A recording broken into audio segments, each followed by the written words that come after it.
नमस्कार मित्रों, स्वागत है आज के इस ज्योतिषीय कार्यक्रम में। आज हम लोग एक ऐसे व्यक्ति की कुंडली पर चर्चा करेंगे जो कि बहुत कम समय में बहुत अच्छा नाम फेम कमाया और किन ग्रहों के नाते उन्होंने जीवन में बहुत ऊंचाइयां प्राप्त की और किन ग्रहों के नाते आजकल विवादों में हैं, चर्चा में हैं, या क्या इनके जो ग्रह हैं इनको जीवन में बहुत ज़्यादा नीचाइयाँ देंगे या क्या होगा इनका भविष्य का कैरियर। आज हम लोग इन पे चर्चा कर रहे हैं। नाम है विवेक बिंद्रा, बड़ा बिजनेस के नाम से प्रसिद्ध हैं, मोटिवेशनल स्पीकर हैं और इन्होंने अपने दम पे सारी चीज़ें खड़ा की और उसके बाद जो है इस समय वो विवादों में है, चर्चा में है। क्यों विवादों में है? पहली पत्नी से विवाद, फिर दूसरी शादी की, फिर दूसरी पत्नी से विवाद, तो और भी कई लोगों से इनके विवाद चल रहे हैं। तो फिलहाल हम लोग इनकी कुंडली पर चर्चा करते हैं, ठीक है। इनकी कुंडली है कर्क लग्न की और लग्नेश हैं चंद्रमा, जा करके बैठ गए हैं धन भाव में, दूसरे भाव में। दूसरा भाव धन का भी होता है और वाणी का भी होता है, विचारों का है, तो कुटुंब का भी होता है। तो चंद्रमा इनके जो धन भाव के स्वामी हैं दूसरे भाव में जाके बैठ गए हैं, तो ऐसा व्यक्ति विचारों से जो है, वाणी से जो है धन कमाएगा। इन्होंने चूंकि मोटिवेशनल स्पीकर हैं, तो मोटिवेशनल स्पीकर का सबसे बड़ा कार्य जो होता है वाणी का होता है, तो इन्होंने बोल के धन कमाया। और चंद्रमा की जब दशा आई इनकी 2006 के बाद से इनके जीवन में अचानक से परिवर्तन आया। इन्होंने पढ़ाई पूरी करने के बाद चले गए मथुरा, 4 साल इन्होंने वहाँ गीता पढ़ी। कहीं ना कहीं गीता की पढ़ने की वजह से इनके जीवन में इस तरह के अप्स आए, ठीक है। अब और भी चर्चा करें। अब जैसे ये चंद्रमा की दशा में इन्होंने राइज किया, फिर तीसरे घर यानी कि पराक्रम भाव है। पराक्रम भाव के जो ग्रह हैं मंगल और शनि, इनके पराक्रमी इनको बना देते हैं। मंगल और शनि दोनों ही मेलेफिक प्लैनेट हैं और भाव है उपचय, तो उपचय भाव में मेलेफिक प्लैनेट हैं, तो जाहिर सी बात है इनको पराक्रमी बना देते हैं, इनके पराक्रम को बढ़ा देते हैं। खासकर पराक्रमी बनाएंगे, पराक्रम को बढ़ाएंगे, तो इनको जो है जीवन में प्रसिद्धि मिलेगी। लेकिन और जो इनके तीसरे भाव के जो कारक ग्रह हैं यानी कि बुध बैठ गए हैं इनके नवम स्थान में, सूर्य के साथ बैठ गए हैं। बुध आदित्य योग बन जा रहा है, लेकिन सूर्य यहाँ नीच के हैं और 7वीं दृष्टि से इनके पराक्रम को देख भी रहे हैं। उसके बाद जो है चतुर्थ भाव में गुरु बैठे हुए हैं, हालांकि शत्रु राशि में बैठे हैं, लेकिन जो केंद्र होता है वो विष्णु स्थान होता है। विष्णु स्थान में अगर गुरु बैठ जाएं तो व्यक्ति को देते जरूर हैं और अच्छा देते हैं। तो और चतुर्थ भाव इनके लग्जरी का है, कंफर्ट का है, भूमि भवन का है, जहाँ गुरु इनकी इन सारी चीज़ों में बढ़ोतरी कर रहे हैं, वहीं माता के सुख में कमी कर रहे हैं।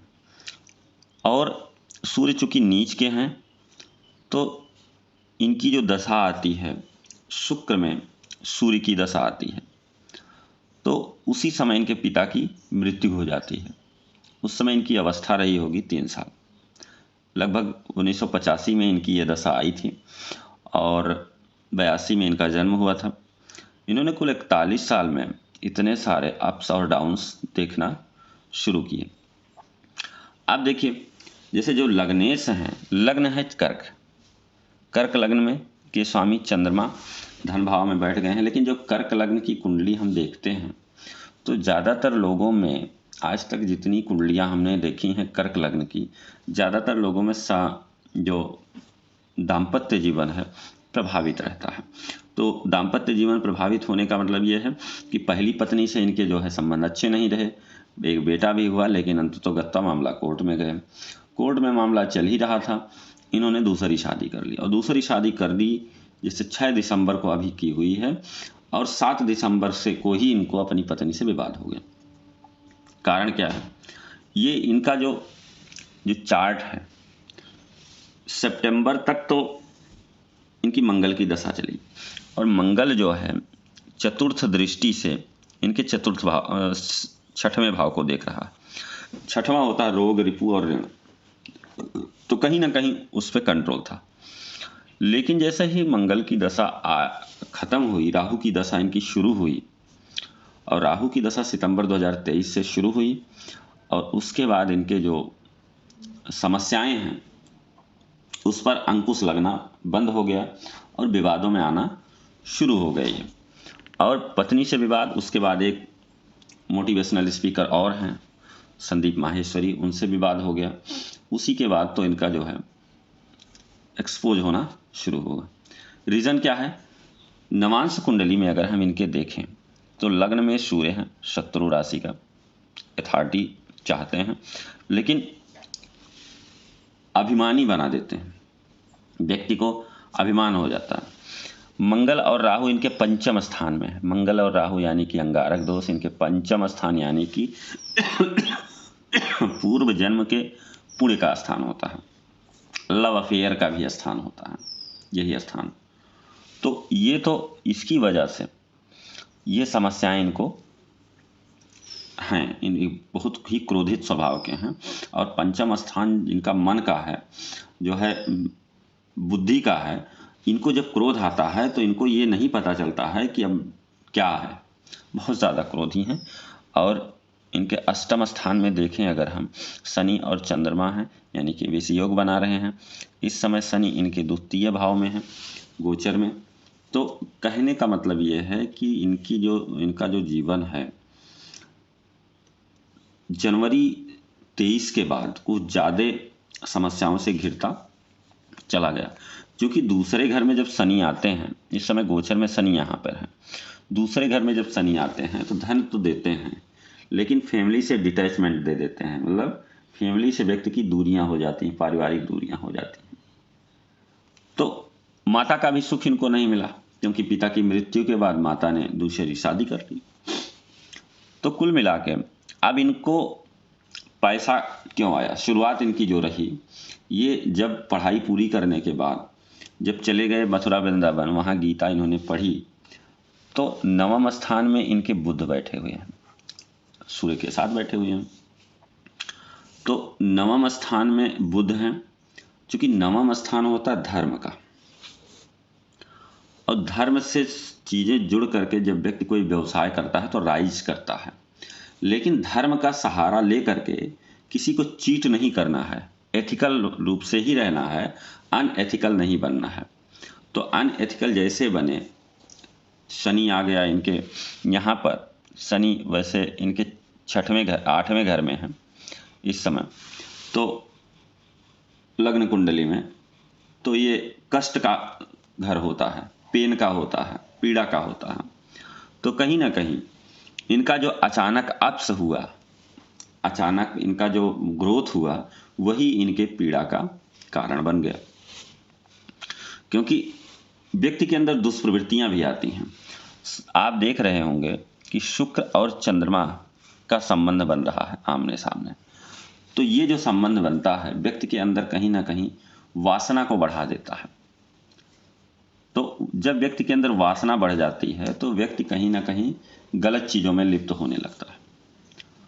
तो कुल मिला के ये देखिए, चूंकि राहु इनके 12वें हैं, राहु की दशा आई, अब 12वें राहु यानी कि 12वां घर कारागार का भी होता है, जेल का भी होता है। तो ये संभावना इनकी ये बन रही है कि ये अब जेल भी जाएंगे। ठीक है, तो अगर ये बुध नवम स्थान में है, नवम स्थान आहार ग्रह और नवम स्थान में अच्छा रिजल्ट देते हैं, लेकिन बुध चूंकि नैसर्गिक रूप से ये जो है गुरु का स्थान है, और गुरु की राशि में भी बैठे हुए हैं। तो इसके लिए इनको अगर ये धर्म कर्म से जुड़ी हुई बिजनेस शुरू करते हैं या धर्म कर्म को उसमें ऐड किए रहते हैं, हालांकि शुरुआत तो इन्होंने गीता के साथ ही की, लेकिन बाद में उसका उद्देश्य इन्होंने खो दिया। तो अप्स तो हुए, लेकिन उसी तरीके से डाउन्स भी हो गए, क्योंकि व्यक्ति के जीवन में जब व्यक्ति पैदा होता है तो उसकी कुंडली में ही उसके अप्स और डाउन आ जाते हैं। अब अंगारक दोष इनके पंचम स्थान में नवांश कुंडली में, तो इनके जितने भी डाउन्स हुए, जब इनको डाउन्स हुआ मतलब इनको प्रेम के द्वारा ही मिला, पूर्व जन्म के कर्मों से भी है। इनके जो मन पे कंट्रोल नहीं होता है, लव अफेयर के नाते जो है इनको समस्याएं झेलनी थी और इन्होंने झेली। तो आप भी देखिए कहीं आपकी कुंडली में ये सारे योग तो नहीं बन रहे हैं, या कौन से योग हैं, किन योगों के द्वारा इन्होंने जीवन में बहुत कम उम्र में बहुत ज़्यादा कुछ कर लिया और बहुत कम उम्र में नेम फेम के बाद बहुत तेज़ी से इनका डाउन्स भी आया। तो ये तो रही आज की विवेक बिंद्रा की कुंडली। आप लोग भी अपनी कुंडली देखें, क्या स्थितियां बन रही हैं। ठीक है, तो आज के लिए इतना ही मित्रों, फिर मिलेंगे एक नए कार्यक्रम के साथ। तब तक के लिए नमस्कार। ओम नमः शिवाय।